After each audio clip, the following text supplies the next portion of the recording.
Hello, everyone, and welcome to Muck Vol.4. It's either called Glenn or May 19th. We've got our very own Kane aficionado here, the one and only Matty Edwards. Hello, Matty. I mean, that's never been a good thing, but more than ever now, that's not a good thing, Andy, is it? So we're talking strictly in wrestling. Then I can't deny that I was a big Kane fan. So yeah, I'll have that, mate. I'll have that. But yeah, I'm just gutted. It's not, and it's got to be May 19th as the title, and I'm absolutely devastated. My OCD, the fact it's not May 19th or even August 19th. So fair play. Or it could have been October 21st when See No Evil 2 was yeah, released. Here we go. Yeah, exactly. So what we're going to talk about is, spoiler here, probably one of the shittest storylines I've ever put my eyes on. It's the May 19th storyline based around the See No Evil film of one and only Kane, or what are he called? Jacob Goodnight. Jacob Goodnight. And you know what? This might shock you here. I've never fully watched the whole film. See No Evil. Does that shock you? I think it does, to be honest. I think you'd probably watch all the WWE movies. I don't go. My fandom's deep. The only one, to be fair, the ones I did watch, I watched The Marine, which wasn't that bad. I watched 12 Rounds. Was 12 Rounds seen it, and then it went to Orton? It did, yeah. Seen them. The Orton one's actually all right. I watched The Chaperone with Triple H. I thought that was all right. You know what? Considering it was like The Condemned. Was you a fan of that? Steve. Yeah, big fan of that one. Yeah, Condemned. So, but I've never done none of the Mrs. Marine sequels. I've never done what else was the? Come on, Big Show did a few. Big Show, rotten, absolutely rotten. Them. Is that it? I'm sure Shawn Michaels and Summer Rae were in one. Is that a Marine, maybe? I don't know. Unless it were a remake of Steptoe and Son, where he was playing Steptoe. Can you imagine? I don't think Steptoe and Son had the emotion and the drama as NXT has these days, Andy, with Shawn at the helm. Steptoe will be looking at his papers for about 10 minutes before he give it up. Hey, I don't know. He could try his best, when the fucking TV knobs and what have you. The knobs are on my side this evening. Yeah, you could make drama out of that, could the old boss-eyed cunt. So yes, May 19th. So this is the day Kane's family died in a fire, but originally he pointed the finger at his brother, the Undertaker, but he seems to have had a change of heart since then and found out that it was just a mysterious bloke in the garden.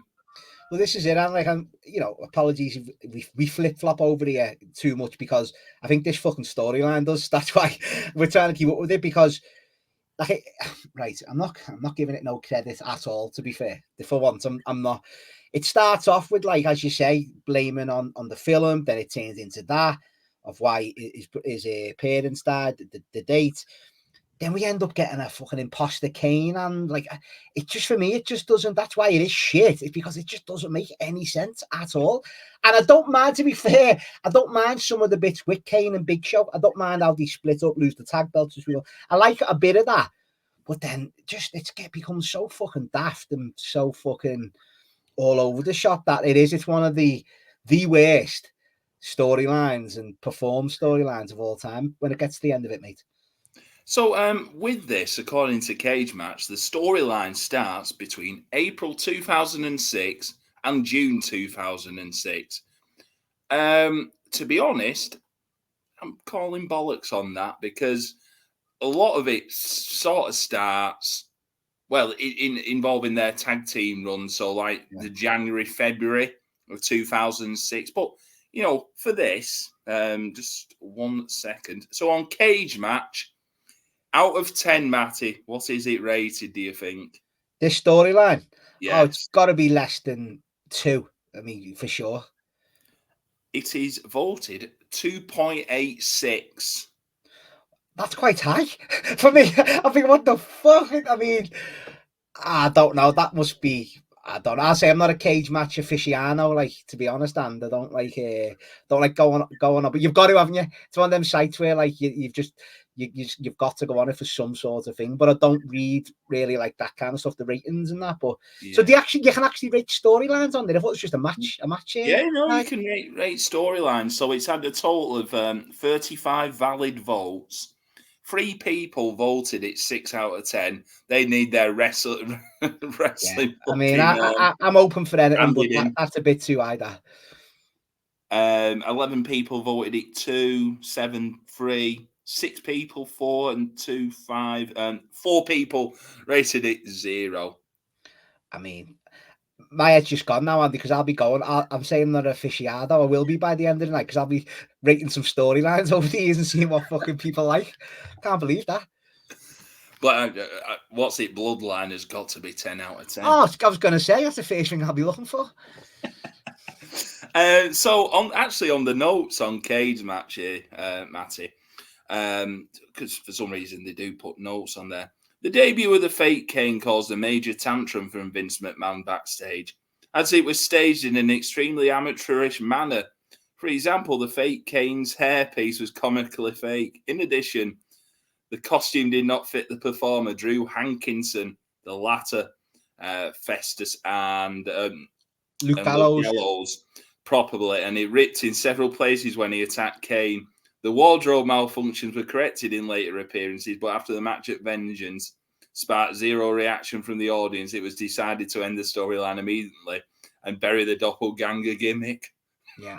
I mean, Andy, like, I was going to mention that when we get to it, but that it is like it obviously, that first appearance, it's so fucking, that's the right word, it's amateur. You wouldn't expect it on WWE, of all things. Do you know what I mean? Love or hate them, they usually get the production, they usually get like the appearance right. It's bad. It's that fake dry hair, isn't it? That you can see a bit of his baldy head. Kane frizz. Yeah, it is. But then they do rectify that the week after, just wet it, and it looks so much better, doesn't it? You know what I mean? But no, it's so amateur. It's really bad. So as I said, this was taken between April 2006 and June 2006. Now, like we did last time, a bit of a music question here, Matty. Yeah. What was number 1 between April and June? And it's just one song. Oh, so it must have been so that's a year before Umbrella, isn't it? So it's not that. 2006. Right. Was Mika popping about then? It probably would have been, yeah. So this song was number 1 for like 9 weeks, 10 weeks. 9 weeks, yeah. Fucking hell, 2006. Was that Orson? Was that 2006? Remember that one was the one for ages? That Orson song, can't remember what it was called. Yeah. Didn't like that. This was like the faux indie, wasn't it? Like, yeah, I wasn't into like the pop indie one. I didn't like all that. It was the stuff our Jeff was into. So, throwing Angry Jeff out to dry there, are you? I am. Gives a clue. Here's one yes or no game. I'm throwing a game at you. So I'll ask you the question, and you've obviously got to say yeah. No. So is it a man? Yeah. Yeah. Solo act, man. Yeah. Sort of. Yeah. Oh, a duo. Yeah, but there is a main person. Oh, I know now. Is it CeeLo Green? Yeah. Is it what's it now? Crazy Niles Barkley. There we go. Yes. Yeah. So it was Niles Barkley, Crazy. Yeah. 9 weeks at number 1. Good song. It was finally knocked off number 1 by I Wish It Was a Punk Rocker by Sandy Tom. Bet you like that one. It was there for 1 week, and then you know what? I did actually buy that one. I knew you would. on a promo CD from Vinyl Exchange in Manchester, just because I thought, there'll be a big thing, Sandy Tom. I mean, and like, I don't think I had a follow up. I've never turned me heel on new metal, so I was rocking the new metal at this time. But I did have a house music phase. I was going to like local clubs in Liverpool, Garland Society with that house music, because around that time it was all that they all got to number 1, didn't they? Put Your Hands Up for Detroit, Body Rocks were all the big ones. Yeah, all that type of stuff was out then, and I was banging into it and going to the proper clubs. The scene, Andy used to call it around our parts. Well, I just had a look. I had a look at the album charts as well around this time. So, This New Day by Embrace was a number one album. The Hardest Way to Make an Easy Living by The Streets, good album. Shane Ward by Shane Ward. So Self-titled there by the big fella. yeah, it's probably that. Oh, here to say I'm sorry. No, I like the No Promises. I don't want to. I can't even sing it for the first time. I don't want to run away. Do you remember that one? You're the Yeah. one I need tonight. I like that one. That was a good I remember one. when he beat Andy the Bin Man in the X Factor. Sad time, that one. Saint Elsewhere by Niles Barkley was the number one album. Eyes Open by Snow Patrol. That's probably fucking pissing chasing cars, isn't it? I mean, once again, I just didn't entertain any of that tripe hand like that. That way, my scene that lad just did not bother with it. Nowhere to Lie, Matty. Couldn't avoid it though. Couldn't avoid that song. To be fair, on Tower FM, which where I used to work, he always used to be on fucking every hour. That song, Chasing nailed Cars. It was every like promo package on Sky. It was on every program, wasn't every advert. They must have made fucking wedge off that song. Yeah. Stadium Arcadium by Red Hot Chili Peppers. That was good. I give that a go. That weren't bad. Overrated for me. You know what? I'm not into them, but if you put a best of in front of me, like 20 songs, I'd think it was good. Do you know what I mean? One of them bands for me. Yeah. Same riff, same bass line all the time. One of JP's favourites here, 07. I seem to in mentioning it the other week. I actually had this album, The Garden. It's a bit of mellow out music. And the final one in June was 12 Stops and Home by The Feeling, a fucking album and a half. So The Feeling, what did they sing and? Fill My Little World Right. Or, yes. Yeah. Were they oh god, were they no, I'm thinking of someone. I'm thinking of the Hughesies, was it? Oh, Goodbye, Remember Mr. A. They played Rochdale Town Centre. Yeah, they had another one I used to like. Stop calling me. Oh, stop giving me choices or something. That was a good one. Might have been, yeah. Yeah, that was a good one. Well, yeah, the feeling's still going nowadays. I think I must be in double figures for watching them live. Probably the one of them acts. If I'm ever in a shit mood, I'll go and watch them. Just fair play, love it.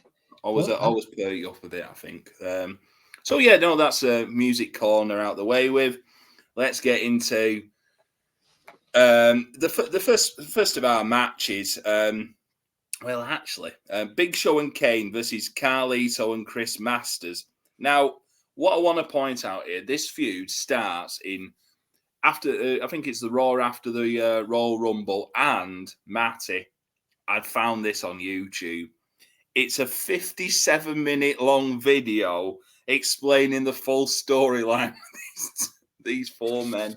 Fucking hell, I mean, you know, I can't sit here and lie because I'll never lie, Andy. I'm always an honest man. You get the truth out of me. Yeah. At the time, I liked all four wrestlers, so I can't really go in and knock this because I like Kane, I like Big Show. Even at the time where like you felt like they'd been around forever, 7 years, Big Show, Kane nearly a decade. It felt right just to put them together as the tag team champions, as an unstoppable tag team. At least it kept them out of, well, it was meant to keep them out of big feuds. Remember Triple H had a feud with Big Show when he come back in late 05 and stuff like that. So the idea was there to keep them apart out the main events and just have them as the tag team champions, which, suits them down to the ground, them two at the time, two giants. I was a big fan of Carlito and Masters. It was new blood at the time. So I'd always jump on board to these new wrestlers who they were pushing.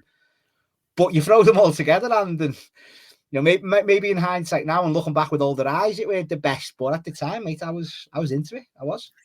Is a question for you. Now, I know you just said then about Carlito that you didn't mind him, but for me, he's a prime candidate for top 5 DOSers.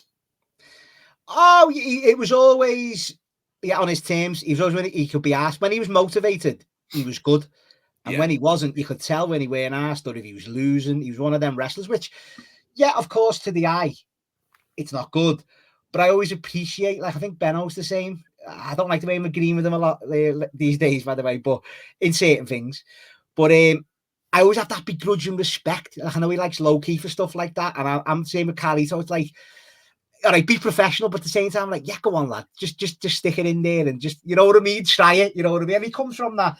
Obviously, his blood, isn't it? Where like it's gonna be, it's a bit more real, bit more to Carlito. So yeah, I can see what you mean, though, and of course.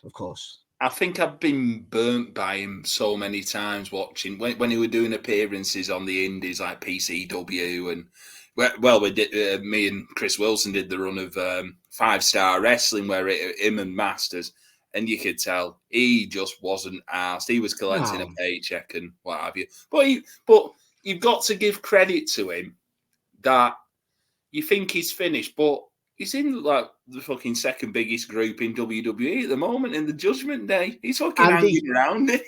This is like what you've got. Like, he's fighting. Well, I don't want to date this. Well, we don't mind dating our podcast. We get them out there straight away, and don't we? It's like he's fighting Damian Priest, isn't he, on Raw tonight in a big match? It's like it's wild, isn't it? It's like, but it is. But you know, is that like? Suppose it's how you want to look at it with Triple H's book, and it's like, yeah, how is Carlito of all people in the second biggest thing in WWE? But people will be going, why is he there at the same time? So it's a split thing, but I've always had that soft spot for him, as I say, and I liked him when he first come into it as a heel. He should always be a heel, don't get me wrong. I never liked him as a babyface. Should always be that like sneaky heel. Love the gimmick with the apple. It's just easy gimmick. It's just, I love it. Like, I loved him. I really can't deny how much I used to love Carlito. Like, I know you've done a show on Chris Masters on the Grapple Patreon, but yeah, no, I always like Masters. I think he didn't seem to get the credit he deserved that like early portion. I remember having a really good match with Shawn Michaels. It might have been at Manchester MEN Arena. They had a match, but and obviously like his indie run, PCW and stuff, which was brought him out as a really good act, and he's a good person. He's a good person as well online. Masters, like, he was one of them. Obviously, as I said before, anyone knew that was getting pushed. I clung on to. Come on, he's going to be the next big thing type thing. But it's when he had that first initial run after this, and then he lost all the way. And Triple H buried him, didn't he? Remember, he buried him on live TV, and that wasn't good. And Triple H is a babyface doing that. You know what I mean? It's not like he's a heel trying to like. He was a babyface putting him down so much. It's taking the absolute piss out of him, and it's like. And he recovered, though, because he was one of them initial ones. You'd always heard about them Brian Kendrick spanky matches on Velocity that no one watched. Drew McIntyre. It was the Drew McIntyre, Chris Masters. He's putting the work in. He's getting his reps in. He's actually a good wrestler now. And, I weren't asked at the time about all that. But looking back, as you say, for the Grapple show, he actually was. He was they had like 6 minutes, but they made that 6 minutes count, tell a proper story, getting a good work in there. So you've got to, admire that, because he's getting pushed down so much. But he wants to learn, wants to get better, and fair play to him. So Carlito and Masters lose their first match versus Kane and Big Show. The week after, Masters cheats to beat Kane. It's like a bit of a roll up. Kane looks quite stupid. They're having like a road to WrestleMania 22 tournament, so like a mini tournament for who gets. Remember that. Triple H won it, didn't he? Obviously. The title shot against Cena. I remember that. Beats Van Dam, and is it Big Show in the final? Triple threat. Yeah. And I was looking at WrestleMania 22 and the card earlier, and you know what? It's not the best Mania on paper, even though it's got Mickey James and Trish Stratus. I think it's like Edge and Foley as well. Edge and Foley, and also the Peter Gabriel tune, Big Time, which is a great song, great Mania theme. Yeah, great Mania. We should do. You know what? I need to put that on the Grapple doc, and whoever gets there first, we need to do like a top 10 Mania themes, because that'd be a good one. That'd be a good fucking conversation. Also in the Road to WrestleMania 22 tournament, we had Shelton Benjamin versus the Big Show, and this is the era of Mama Benjamin. Proper stuff, we call it down our way, and the proper stuff. I mean, no, listen, you can say what you want, but honestly, there's a segment, and like I think it's when she's actually obviously on telly backstage. Remember Viscera was doing the world's largest love machine. Yeah. There's a segment, I mean, I don't know if it holds up or anything these days, but there's a segment where he was signing on with Mama Benjamin Viscera. It's a fucking, just what's going on, mate. It's, but that was to bring, like, the personality out of Shelton Benjamin, wasn't it, really? Like, having his, obviously, an actress playing his mum on telly, but I don't know, I know Benno's a bit harsh on Shelton Benjamin for me. Like, I thought he had his moments, but overall, he's had, he's never like a Cesaro for me. Just never a world champion in 100,000,000 trillion years. Never your guy, never your world champion. But always a place on the card, and he did it, and he had a good career out of it. Shelton Benjamin, but so Benno's not listening to this. I would say with this match anyway, it ends. Big Show wins, but before he wins, he goes outside and sort of like shouts at Mama Benjamin. So he gets back in ring and she's like, oh, and she fucking collapses on ground. Fakes a heart attack. Is that what it was? Yeah. But when I was watching this match, because it's 2006, I was just remembering this. I think I mentioned to you, this is like the year I was thinking, fuck me, this product is terrible. Yeah. Even though there's maybe some quite good stuff in 2006. Well, One Night Stand, and the second one is 06, in it with Cena and Van Damme. That's it. I'm like, I mean, I always watched it, and I never dropped out with WWE. But looking back, I always say the certain years that do stick out that aren't the best. Like I always go to 2009, the guest host era, 2010 until Nexus come in. There was a brief moment there. Even like 2018, 19, and like they stunk, like they proper stunk. But 2006, no, I always had it down. Like there's a lot, don't get me wrong, there's a lot of non-wrestling, but I always thought the brand split kind of still held up then, as if like SmackDown was always your workers show, wasn't it? Really, more than Raw. So you had all your basic like nonsense on Raw, but then you had, I know it was like you'd have in 06, you had like your Finleys, your Batistas, and Flair was they might sound great on paper, but they were like 15-20 minute hard hitting matches, them, to be fair to them. So they were always giving it a go on SmackDown. Also in the tournament, Big Show and Triple H go through like a double count out, but they both advance somehow. It ends up with Big Show spearing Triple H through a barricade. Still using that spot nowadays, aren't they? I haven't seen it for a while, and don't know what you're on about. Well, there's one later in the piece where I think someone rammed the shoulder into the ring post. Like, fucking hell! You only have to look at SummerSlam from this year, where 4 or 5 times he used that. More than that, I think it was just apart from the main event that didn't do it. I think, and it was every match. It's like when you always see like Trent Seven matches on like the UK Indies where he fucking chops the ring post. He's like, do you ever learn, mate? Never. It's like don't powerbomb Kidman. There's certain things in wrestling you don't do, isn't he? That's another one. So they have RVD, Triple H, and the Big Show in the final. Triple H pins Rob Van Dam. Of course he does. Yeah. Got to protect Paul White, Andy. Come on, after all these years. The Great White. Yeah, we've got to protect him. Look at this for a tag match. So it was Kane and the Big Show versus Val Venus and Viscera. I mean, that screams double chokeslam to Viscera for the pin, though, Andy. That screams it. I think it was, well, I say a double chokeslam. He probably he just took a back bump, didn't he? He just got swept off his feet there, Viscera. Nelson Frazier. Nelson's not. Yeah, he's not jumping up, is he? No, the lads aren't getting him up either. So you have Carlito failing to qualify for the Money in the Bank to Ric Flair, even though they do a backstage segment with Maria Kanellis, and it's Carlito announcing, I've been speaking with Vince McMahon that I'm going to be into in the Money in the Bank thing, but I have to earn my spot, and I'm going to beat Ric Flair tonight. And then he gets fucking beat in about 4 minutes. Standard, and but that plays in, this storyline plays in, doesn't it, of where they do split, because like the jealousy's there, isn't it, with the two heels, like, and you could always see it coming after WrestleMania. Yeah. So they have Carlito and Masters costing Kane in a WrestleMania Rewind match. They did a lot of them. This was Triple H versus Kane. Yeah, I remember. I like that concept though, and I think that's a good little gimmick to do. Like, as you say, basically, if people don't know what it is, just basically have a WrestleMania match, but on Raw. But they picked I don't know whether they picked the poison for that as well, did they? Or like it just got announced. But you could pick. Just got announced. There's a year where you could pick your poison, but it had to be someone you'd wrestle at a Mania as well. So I like that little concept. And so they have a 6-man tag. They had a bit of a promo segment with Cena and Triple H setting up, and it looked like, Kane and Big Show's here, angry that, Kane got beat the other week.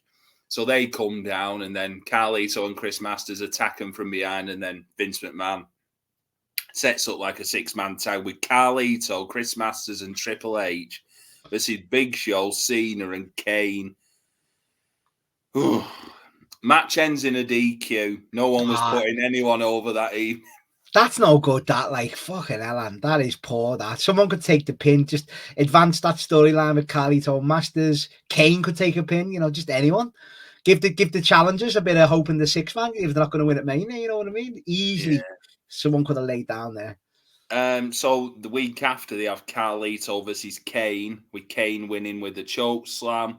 They have Carlito and Masters squabbling before Masters faces the Big Show, which ends, have a guess what, in another DQ. There's lots of these going on. Just lazy, absolutely lazy.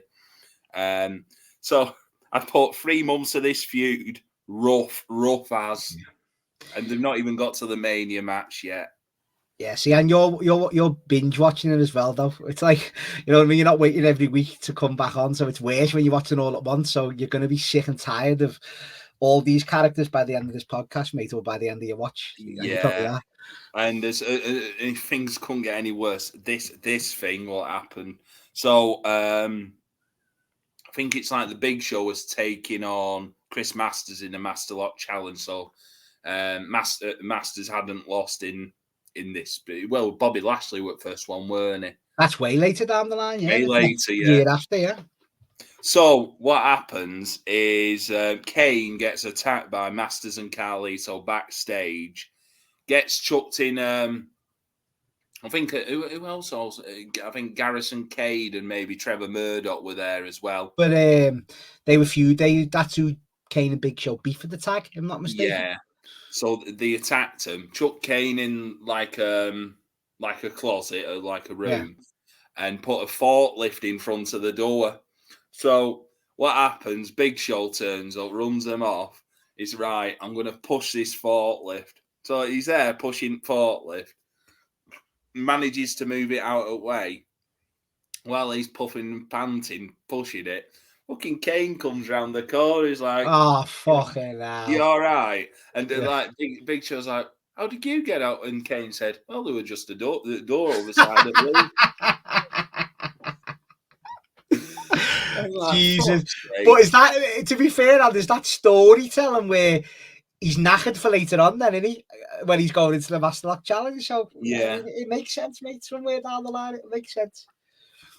So the basis of the Master Lock Challenge was like Masters couldn't get his full arms around him. Yeah, because they were mentioning, he's got a 24-inch neck, and he's big in 06 though. Big Show. He gets bigger throughout the year as well. He ends rough. Mentioned that later on. But yeah, he was moaning like, he's greased himself up and what have you. But he was like fucking, he was just sweating when he was just sat down with Big Show. Yeah. So he managed to break out. He didn't really get it on. Big Show just got up, choke slammed him, and got off. WrestleMania match, which it's one of them. Early portion of the match is Big Show battering both of them with ease. Show hits an exposed turnbuckle but can't get finished off. Show double suplexes both of them. You have miscommunication with Masters.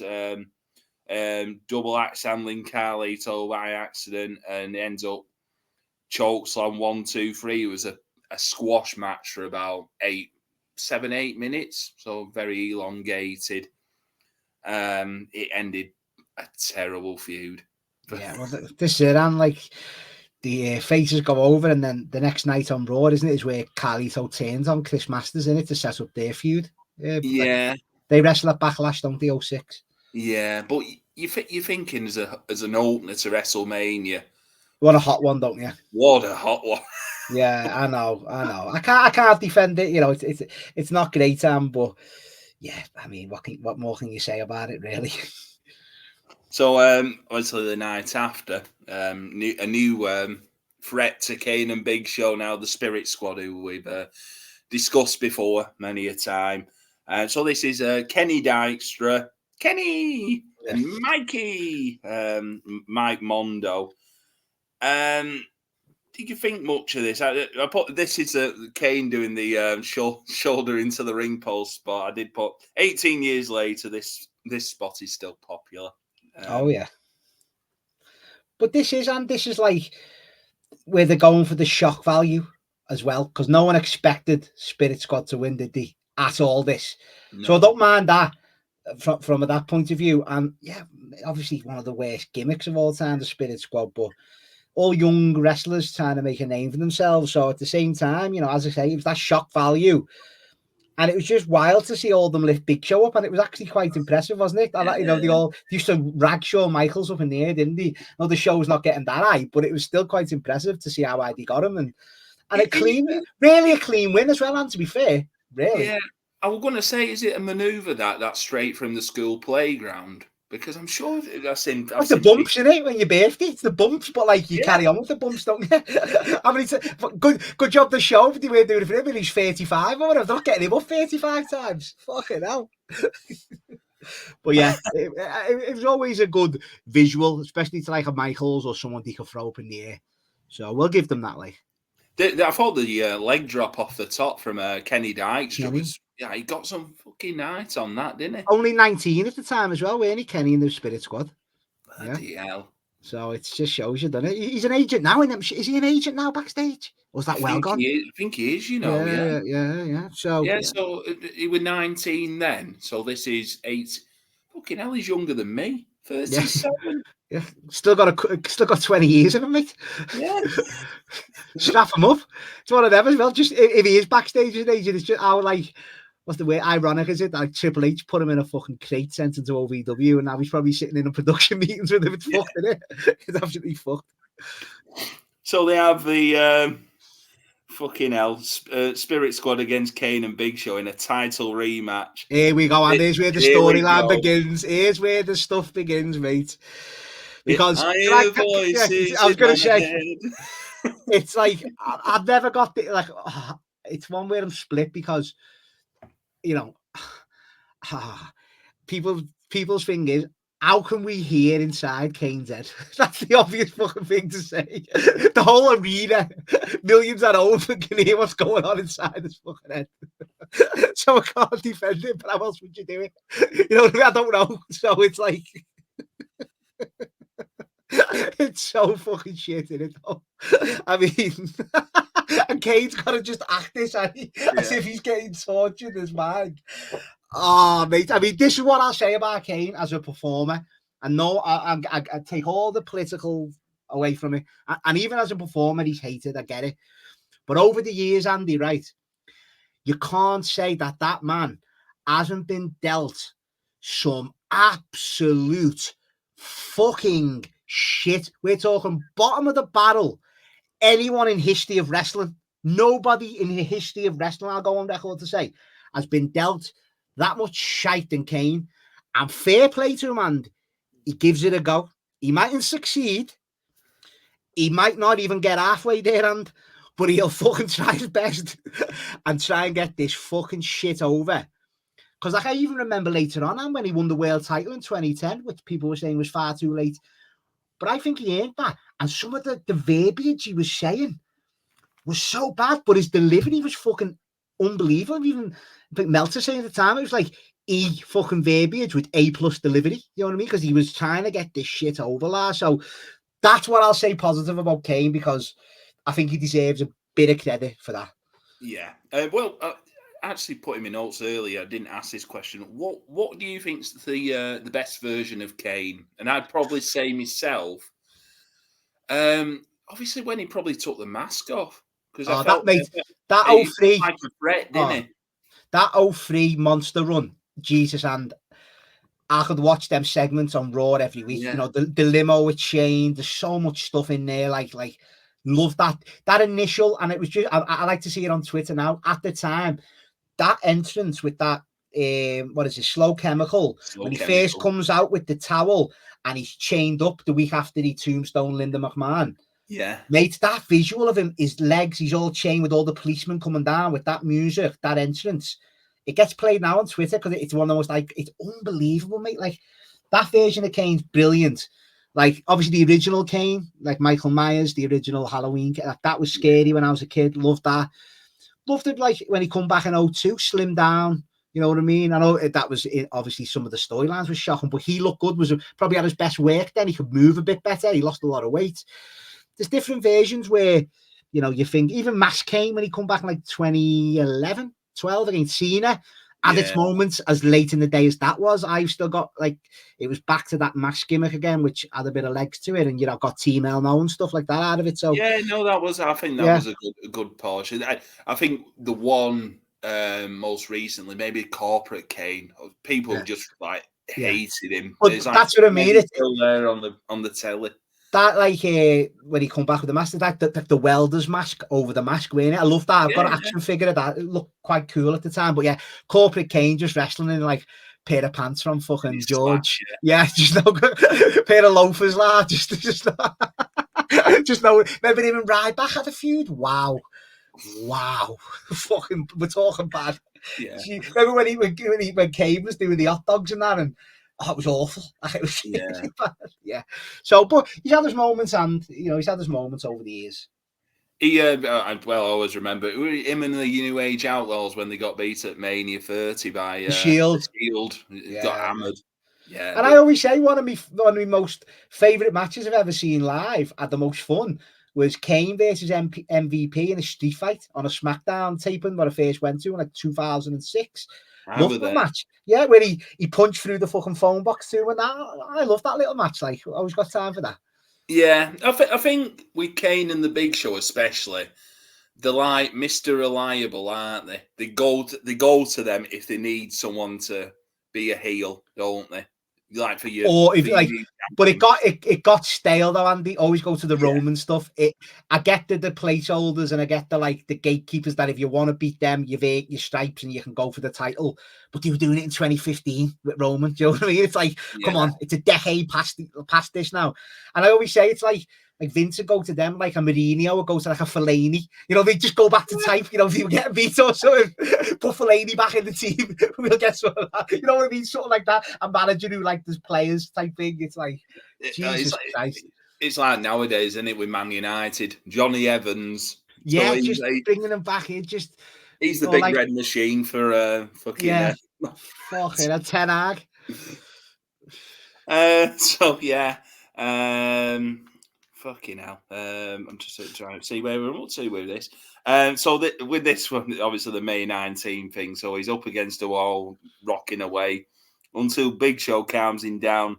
So with this match, it's just basically Big Show just chopping lads, especially to Johnny Jeter, who has like a huge handprint on his chest.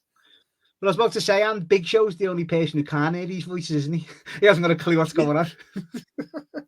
You think if he's in the vicinity of Kane, surely like the bloody speakers would be coming through the bloody wall. He needs to go his local general practice and get them ears syringed, and I think that's what he needs to do, Paulie. Fucking hell, man. Oh, but yeah, Kane loses his mind at the end of this, Jaylee, doesn't he? And just starts attacking them, and then he chokeslams the Show, doesn't he? The Show tries to like reason with him, and they have the old both hands around the fucking hell of that. And then Kane overpowers them because their voices and tell them what to do. And it's a decent chokeslam, to be fair. Yeah. But I did put 15 minutes, and we got this at the end of it. It was it's just like It's a lot. just Looking do it back, it's a straight lot. away. It's a lot for people to look at. Yeah, it's not great. So next bit is Kane versus Rob Conway. And you know what? This is so shit, but I laughed my head off so. But this is so bad, but it becomes great in the end. I think, mate. Doesn't it? Let's be honest. It's very hokey, isn't it? How shit's the t-shirt? Really? How shit is the fucking t-shirt? It's like something you get outside the fucking Echo Arena, innit? And bloody knocker. And so Spirit What Squad. colour is it? I'm colourblind. Is it yellow, orange, or mustard, mate? What colour is it? Like orange, isn't it? I think you were mustard. Is it mustard? Fuck. Yeah. One thing that wasn't mustard was obviously this segment. So Spirit Squad are co-GMs for the night and put Shawn Michaels in as a referee and gives him a ref shirt with May 19th plastered on it. So I would say, luckily, Shawn Michaels here, he wasn't rocking like the budgie smugglers like he used to back in the day. Just a nice pair of trackies. Yeah. But you said the listeners are thinking this has got one May 19th on. No, it's got May 19th on. In a big one, and then all over it there's like little May 19th. So basically the hammering it home of May 19th. That's the date, mate. Yeah. Yeah, so just about Kane around this time. So it's 18 years. So he was 39. 39-year-old when this storyline was happening. In his 30s, though, and I mean, what are we doing? What are we doing? He looked in his 30s when he was fucking Isaac Yankem. Yeah, he did. He always looked old, didn't he? Yeah. And so Rob Conway comes out with the con man. The con man, yeah. What a theme. Just look at me. I love that theme tune. Did you feel, Matty, it felt like a rip-off of You Got a Friend in Me? Oh, purely, yeah. Toy Story, yeah, purely. So Rob Conway, the con man, he just gets fucking battered here. So Sean low blows Rob and sticks the May 19th shirt on him. And Kane comes out and just fucking... But how, like, hokey, campy, cheesy is Shawn Michaels here, having it up, lifting the t-shirt up, hiding behind the t-shirt. I read Drag to a Bull, yeah. Honestly, it's that shit. It's great, this. The spot where Shawn Michaels has got the bin there in it, and he's just like, "Go on, Kane, you can have it." And I will say, he takes a cracking headshot here. Does Conway? Oh yeah. Bloody hell! This, I know the flimsy them bins, but I bet this fucking yeah. But he was always one of them like original OVW early workers, Conway, and like talking a bit of work rate here, but it was always him, the Bashams, Dinsmore, that little group of wrestlers that come through. Mightn't have been like the biggest names in the world, but they were all like pretty handy in there for me, good little workers. So yeah, got to give them a bit of credit to Con Man. They were proper regulars on Sunday Night Heat, and also like shotgun and metal, weren't they? Basic, like knew the moves, knew the head, you know what I mean? Just proper basic wrestlers. But you need them, man. You need them A to Z, wrestlers, don't you? The basics. So with this, like Kane goes out of the ring, he's like, "Oh no, my work here is done." Then Sean gets on the mic and goes, May 19th, and then Kane pops around and Sean's pointing, it's him. I mean, he's safe as an impressionist, isn't he, or a ventriloquist or whatever, Shawn Michaels, because it just sounded like him. How did Kane know that it was him? It's once again plays into it's that shit. It's great, this. So he ends up going in, tombstoning Rob. Got a tombstone, very rare in 06, then. Yeah, and as well, like the bloody pin he did, looked like a fucking 69 to Rob as well. So he was getting the bollocks in the face to rub it in. Teabag. Proper teabag, yeah. I could do with the Yorkshire accent now, to be fair. Oh, I'd rather you than me. Next up, so it was the big match between the Phil and Grant Mitchell of WWE as Kane faced the Big Show at Backlash 2006. And the timing on the docket was 10 minutes and 10 seconds. I did put, I bet this is 10 minutes and 10 seconds of punching and kicking.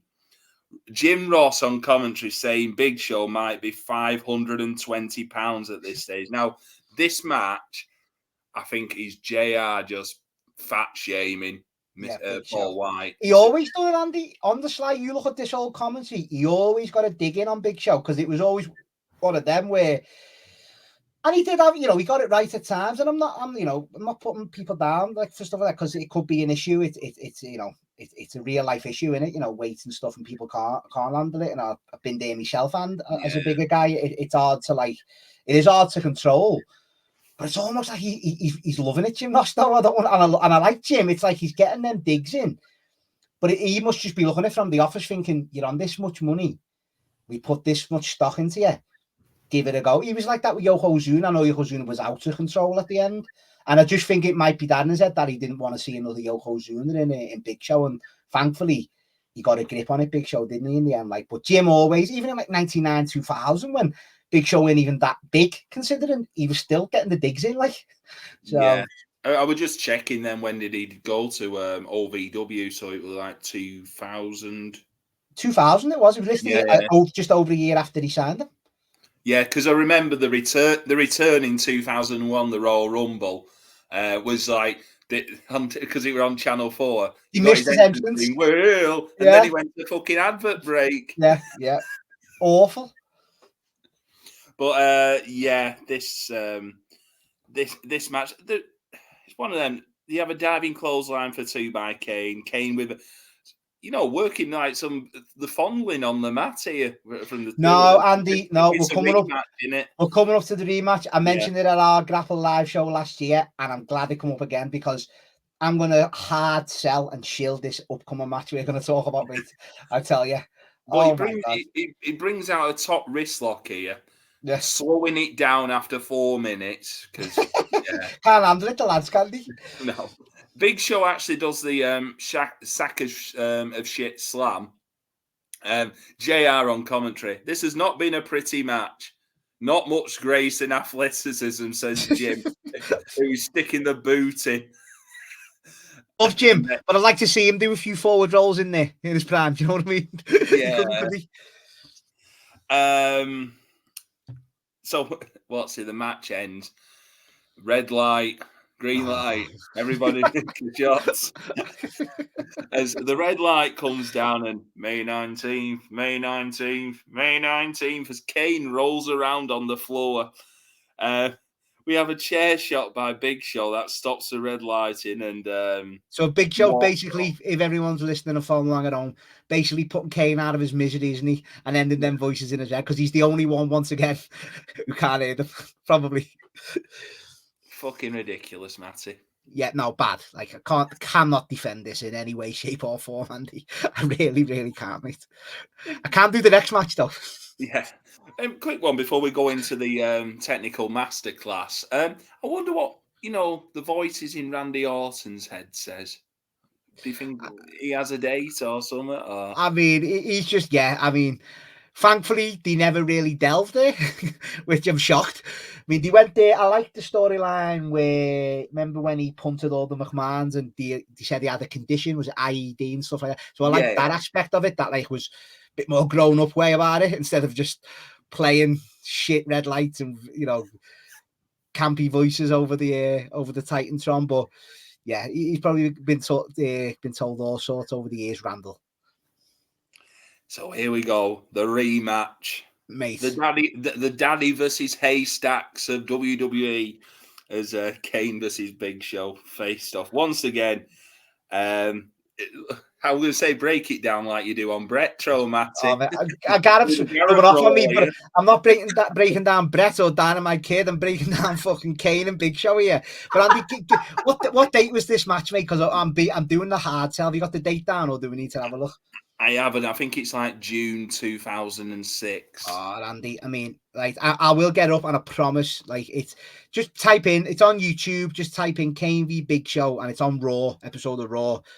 But Andy, once again, I said this last year on our live show, people need to go and check this out. I'm not saying it's good. You just need to watch this because what I'm about to tell you really happens. It really happens. We get Kane and Big Show chain wrestling, Andy. We get waist lock takedowns. We get drop toe holds. We get a test of strength where Kane bridges back onto his neck and comes back up. We get hammerlocks. Big Show forward rolling, sweeping the legs out of the hammerlock, Andy. I mean, this is all happening in front of your eyes, people. You need to go and watch this fucking match.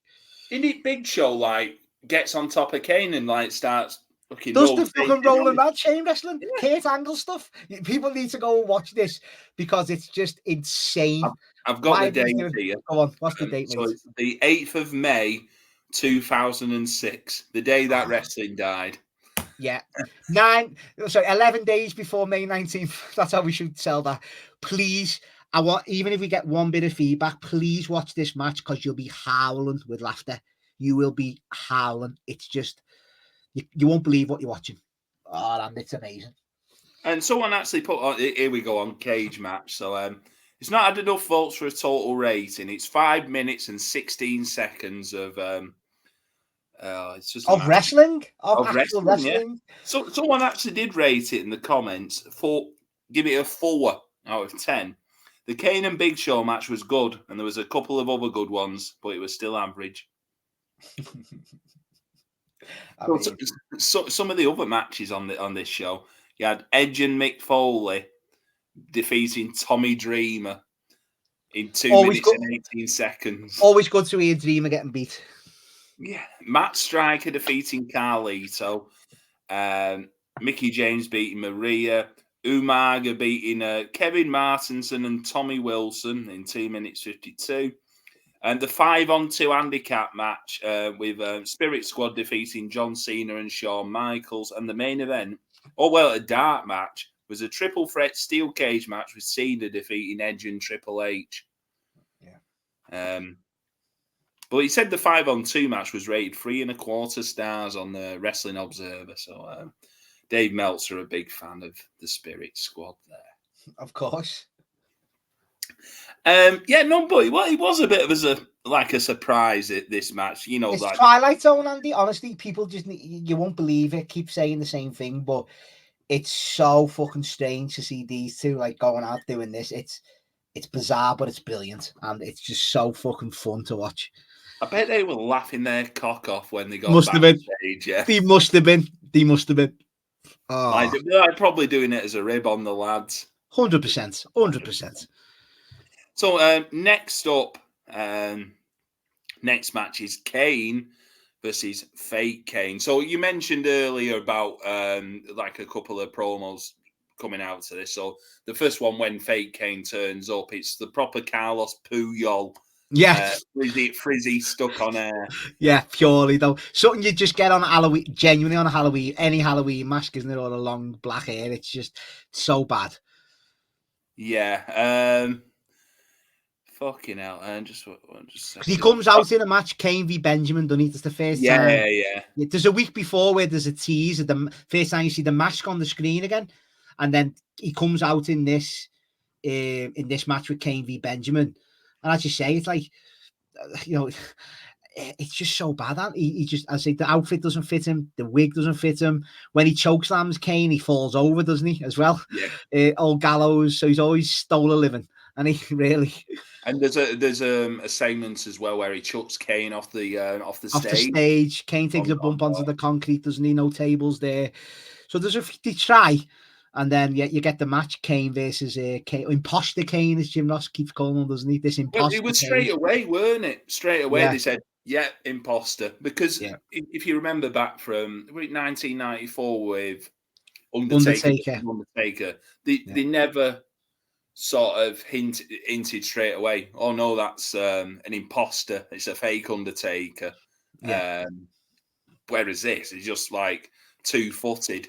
Because they try and explain, don't they, in a promo as well? Because they ask about him, who this guy is, and Kane's trying to give it the sell. Like, you know, he was even more twisted and demented than me when I was a kid. I can't really go into it. So they're kind of giving you half things, but they're not. That's what I mean. It's all over the place. You don't really know.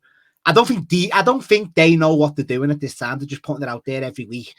just hoping because it's like, oh, it's another Kane that it'll work. But you need more substance behind this type of thing, and as mad as it is, you know what I mean. So Luke Gallows at this time. Oh, he's going to be early 20s. You're going to shock me. He's like 24 or something, is he? Fucking Jesus. Luke Gallows, 22-year-old. Fuck me. So he's not even, he's 40 now. He's 40 now. Oh my fucking God. I'd like to take credit for this fucking game, but it's doing me in these days. What the fuck? 40? Yeah. Oh, it's the same age as Benno. And me? Yeah. And you? Yeah. I'm 40 in 2 weeks. No, next week I'm 40, so... Jesus fucking wept. Yeah. Oh. But look at him when he was Festus. His hair's gone. This. Gone, everything's gone. Yeah. Jesus Christ. He can't have lost all that hair from doing wrestling because he's a lazy cunt, isn't he? So fucking mate, if anyone's done well for themselves out of the business, he's in the top 5, and yeah. Like, I mean, 22, mate. Like that's scandalous. Began his career in 2005, so he was like a year and a fanny bit into the business. Participated in that year's Tough Enough. Did he? Yeah, never knew that. Yeah. That's what I need to go back and watch the Tough Enoughs because I didn't bother with them at the time, and I obviously loved them. Probably enjoyed them now. Yeah. Oh my word. Yeah, 22. That's like that's a new level. That. So obviously Luke Gallows, what he'd be later. He's Hall of Fame ballot Hall of Famer for fucking Dossers, isn't he? He's been everywhere though. Every company under the sun, and the AEW, TNA, New Japan, WWE, you name it, mate. He's been there. He's still around WWE collecting. Yeah.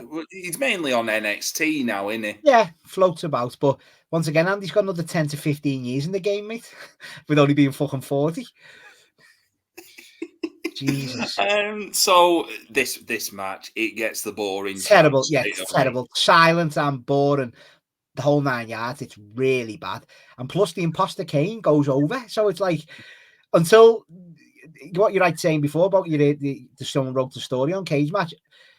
Obviously, with the plans were imposter Kane to win, so this would carry on. But he must have got the reactions that the next night, isn't it, that it's basically done. So it just shows you in 24 hours what can change. Well, I would say Chinlock City started about the 5-minute marker in this match. So an extra minute they got out the lads, unlike Kane and the Big Show who did it after 4. But also, and I'll give Kane another props over his career. How many times did he lose to absolute shite? He'd always put anyone over, wouldn't he? Because he could always, to his credit, he always got a reaction, Kane. Whether it was the fireworks, whether it was the flames coming out the ring, the gimmick itself, whatever you may be, it's still got a reaction coming out. So he was like kind of bulletproof in that way, but he did lose to some shite over the years. He's definitely one of those wrestlers who you could he can eat losses because he seems like a threat, doesn't he? Yeah. When he can turn it on. Easily reheat him up to be a threat, get a shot at a title or put another upper mid card or main event in the mix. Yeah. So on Cage Match, based on 31 votes, the Kane versus Fake Kane, 2.44. So I mean, that is low, obviously, don't get me wrong, but I thought some of these would be having 1s and 0s, Andy, to be honest. Yeah. On the same show was Ric Flair defeating Mick Foley in a 2 out of 3 falls match. Yeah, that's Vengeance is Edge, Van Damme in it, Cena, Sabu. There's a few wild matches on that. Orton, Kurt Angle as well. Yeah, obviously the 5-on-2 with DX versus the Spirit Squad. So yeah, Umaga. Yeah. Versus Duggan, is it? Yeah, no, so Eugene with Doink, Jim Duggan and Kamala, 1 minute 42. Yeah. Orton and Angle, which is probably the best match at the show. Dark match of Val Venus versus Rob Conway. Oh, I mean, Professional, an absolute professional wrestling match if you've ever heard of one in your whole life. Well, it is a professional triple threat match. Johnny Nitro defeating Carlito and Shelton Benjamin. What a gang of 3-star wrestlers. Tell you what, and I always like that match. There's a great spot in that where it's the first time I ever seen like Morrison in the trio woe, and then Benjamin does his jump to the top to superplex Carlito, but at the same time Morrison sits up at the trio woe and gives him a German at the same time. The crowd come unglued. First time I'd ever seen that spot. I like that match. So yeah, like the night after, he manages to, like, you know, get the mask off of what's it, fake Kane, Luke Gallows, and then just chucks him through an exit door. And sometimes, Andy, it's as symbolic as that. You literally get through out the door, mate. Don't come back. Yeah. And then he got repackaged as Festus. But basically, he had voices in his head because he only started working when the fucking bell. The bell, yeah. I mean, there's that IWC match with Festus and Undertaker, isn't it? On a SmackDown once, what people rave about. So he's got that in his locker.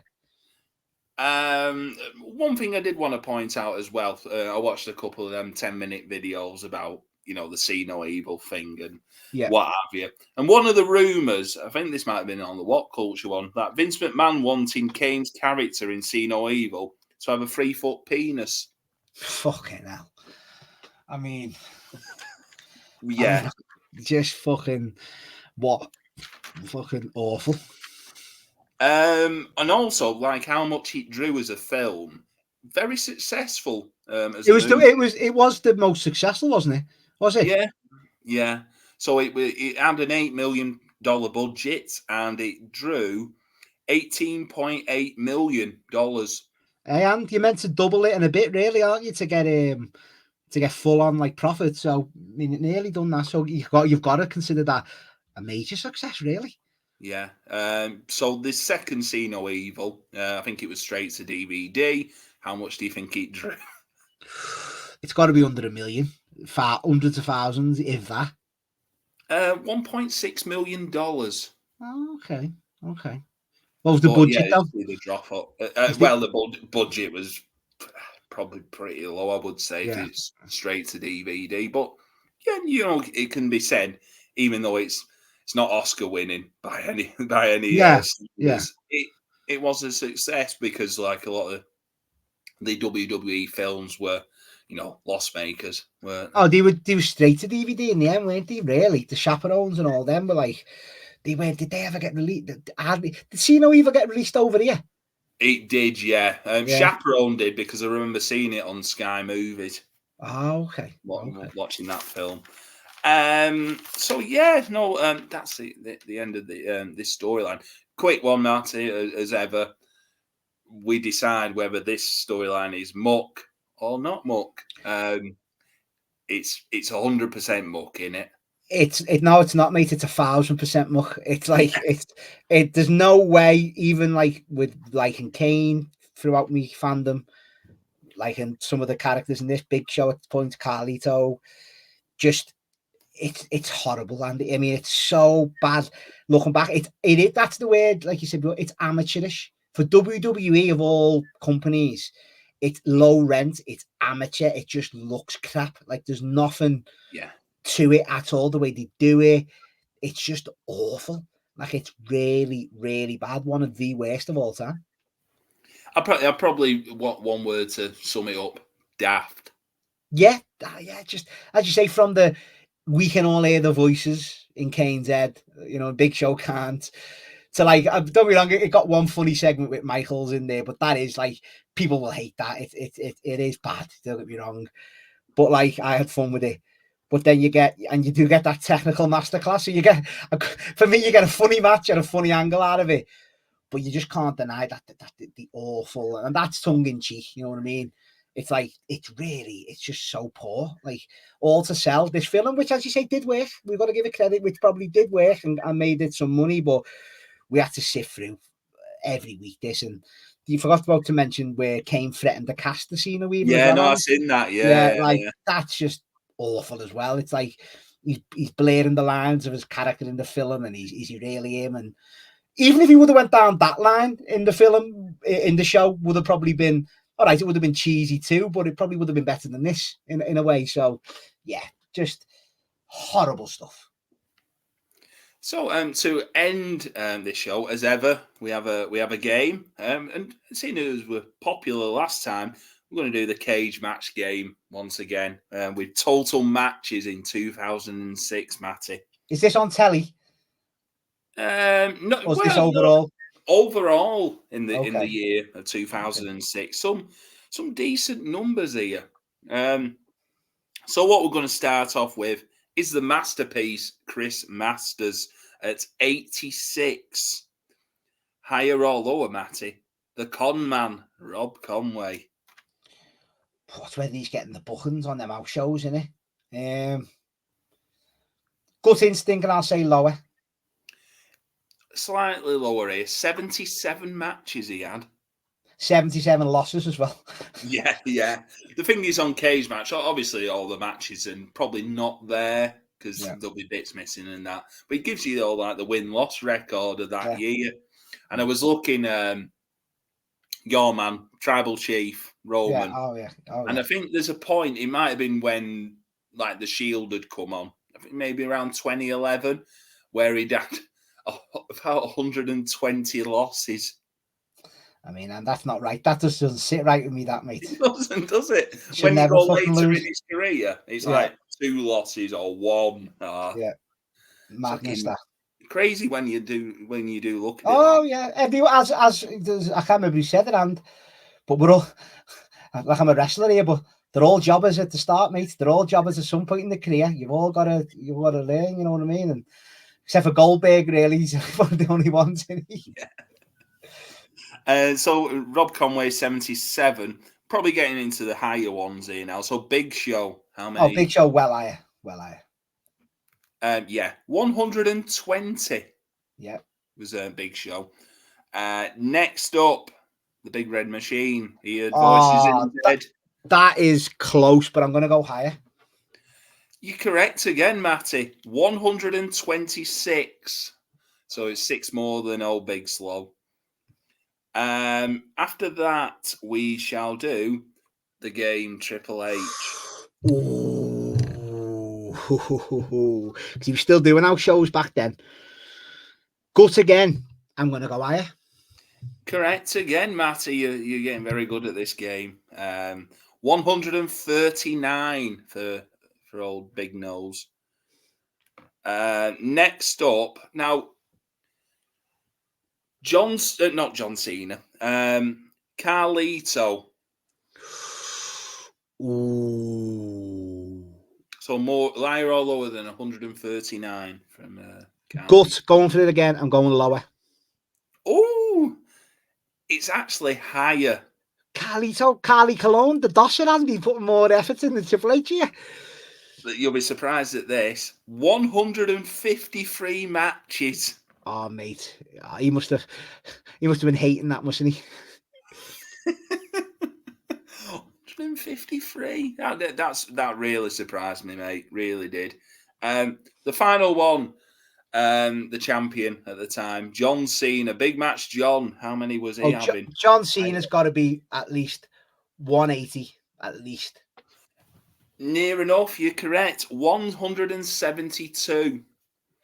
Now I was looking at his cage match, and I think there's 1 year where he gets to like over 200. I think it's just one match statistics. Here we go. So, 2011, 202 matches, big match John we're having. 202 times he landed on his ass for the spear as well. Fucking awful, you know. So, that year he actually lost 25 matches. So, but it was like 2013, he only had 6 losses. But he did his fair share. It's like 2003, probably when he was on, maybe on the way out sort of thing. Was it 2003 or 2002? 82 losses in 2003 and 59 in 2002.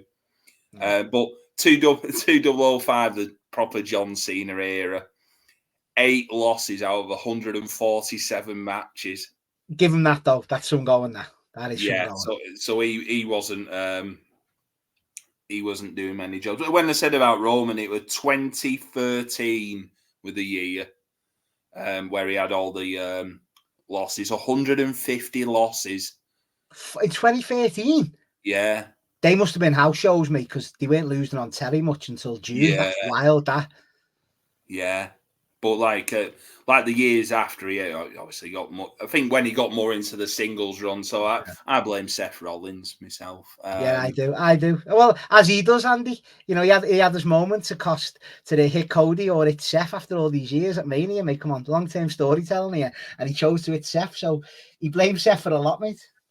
Yeah, but you look though. Apart from that year of 150, every year after that or before that, he's doing less than 20 odd jobs.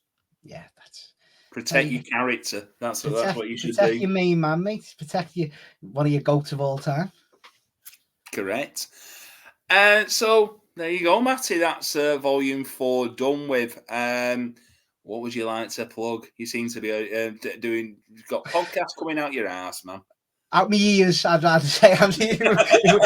We're PG on this network, but no, yeah. As I say, you know, obviously, catch us over at Grapple Pod there on Grapple with all the feels like hundreds of shows we do a month, Andy. But yeah, we've got Spotlight every Monday/Tuesday, weekend show on Fridays on the Patreon. There we always do like a retro show and Kings of the Mountain shows. I'm about to record the King of the Mountain show straight after this. The Insane Clown Posse of all things got picked, Andy, which is which I love about our patrons, especially King of the Mountains. They don't just stick to the script and the format, mate. They can go off script and pick on a wild choice like that. So we've got that. Obviously, Bretro, me and Gareth do Bretro over there on the Grapple pod as well, which is I enjoy that show, and I mean, Gareth as well. He really puts his effort into everything, but it's close to his heart, that one, mate. So we always I do like enjoying that show. But as everyone will know, if you're a listener on Grapple, we've got the live show coming up, Andy, which yourself will be a big part of, mate. Doing the old raffle. There couldn't be anyone truer to do that job than yourself, mate. So Hackney Bridge, Saturday, August 24th. Still some available tickets if anyone hasn't got the ticket for that. So come along and join the party with us in the show, and we'll have a great time there. And then after that, we're on to Rev Pro, and let's see what the night entails, Andy. I'm sure we'll be meeting up for a few scoops. Oh, yeah, and the small matter of all in the next day as well. Yeah, going to see the second biggest company in the US. But once again, I'm not the best at shilling our network there, Andy. But obviously, people can go and check that out over at patreon.com/grapple, and over at YouTube, become a member at youtube.com/@grapple. I think I've done a JP and nailed it right there, lads. So, and also you've done a recent show called Grapple, lads, where you basically took the format of Graps and Claps and made it your own. Andy, mate, I mean, of course, mate, we're my brainchild, that one, mate. So I can't take credit / non-credit for that. So obviously you're a good listen, mate. A pioneer of that setting, Andy, yourself and Jeff, of course, mate. So yeah, nice one for borrowing us the idea, but always glad to come on here, Andy, and put the muck right, shall we say, muck or not to muck. And I'll say today, mate, definitely muck. Definitely. You can follow this podcast at GCP Podcast 1 on Twitter, now X. Follow myself at Oggy Part 3. We'll have many shows coming over the All In weekend of Riot Cabaret, Rev Pro, and All In itself. Go and follow the other podcast I'm on, Nothing and Like It, which chronicles the FWA on TV. We've got a new episode coming up soon, which is British Uprising 1, which will be a great one to look back on there. And you can go and follow that at FWA Pod on Twitter. The last episode we did, we looked back at the old episode of Fort Boyard, which was what a show. Yeah, listen to that bit. What a show, Andy. I mean, Melinda Messenger in the 90s, mate. I mean, I was watching. You know what I mean? I was there watching. Well, this version, this is the one after Melinda Messenger and I'm not interested. And Porno Leslie. So he had replacing Leslie Grantham was DCI Burnside from the bill. Oh, you're joking? Burnside was on it? Burnside. Yeah. Oh my god, I've got to watch it now. Yeah. I mean, if there's a bigger draw than Melinda Messenger in the 90s, it's fucking Burnside. Yeah. Honestly, Matty, I was going into it with no expectations, and you know what? Come out thinking, I want to watch more Fort Boyard. They should sort of bring it back. But no, great time recording that with Kieran and Eddie. But I'm speaking of Kieran. Can I also say as well, people can join us on our Discord. I'm not as good as Kieran where he knows the links. So listen to Must See Matches where he knew the actual link to Discords. But yeah, just try and search Grapple Discord and come and join us. We got a good community and network of people there, and they always have a good chat in there about various subjects. Obviously wrestling, of course, but there's other channels you can talk to people about there. So yeah, got to give that a little a shield because I enjoy going on that daily. Yeah. So as ever, Matty, thanks very much for your time. Anytime, mate. You know, I'm always willing to talk a bit of shite, a bit of muck hand, you know, of course. So we're all good, mate. Good stuff.